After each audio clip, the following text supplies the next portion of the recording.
ಜಿಲ್ಲಾ ಉಸ್ತುವಾರಿ ಸಚಿವರನ್ನು ನೇಮಕ ಮಾಡಿದ್ದಾರೆ ಸಿಎಂ ಡಿ ಕೆ ಶಿವಕುಮಾರ್. ಯಾರ್ಯಾರಿಗೆ ಯಾವ್ಯಾವ ಜಿಲ್ಲೆಯನ್ನು ಕೊಡಲಾಗಿದೆ ನಾವು ಅದರ ವಿವರಗಳನ್ನು ನಿಮಗೆ ತೋರಿಸ್ತಾ ಇದ್ದೀವಿ.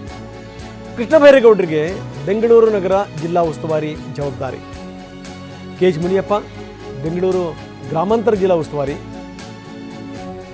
ಇನ್ನು doctor G Parameshwar Tumakuru, K J George Chikkamagaluru, M B Patil Vijayapura, Ramalinga Reddy Kolar, Satish Jarkiholi Belagavi, Priyank Kharge Kalaburagi, U T Khader Dakshina Kannada, Eshwar Khandre Bidar, doctor Yathindra Mysuru, Byrathi Suresh Chikkaballapur, Sharan Prakash Patil Yadgir, Ajay Singh Raichur, H C Balakrishna Bengaluru Dakshina, Basavanthappa Vijayanagara, Basavaraj Rayareddy Gadag, Chalavarayaswamy Mandya, Lakshman Savadi Uttara Kannada, Madhu Bangarappa Shivamogga, S S Mallikarjun Davanagere, B Nagendra Ballari, Shivaraj Tangadagi Koppal, Puttarangashetty Chamarajanagar, Raghumurthy Chitradurga, Rudrappa Lamani Haveri, Santosh Lad ಧಾರವಾಡಕ್ಕೆ, ಶಿವಲಿಂಗೇಗೌಡರು ಹಾಸನಕ್ಕೆ, ವಿಜಯಾನಂದ ಕಾಶಪ್ಪನವರ್ ಬಾಗಲಕೋಟೆಗೆ, ರಿಜ್ವಾನ್ ಉಡುಪಿಗೆ ಮತ್ತು ನರೇಂದ್ರ ಸ್ವಾಮಿ ಕೊಡಗಿಗೆ ನೇಮಕ ಆಗಿದ್ದಾರೆ.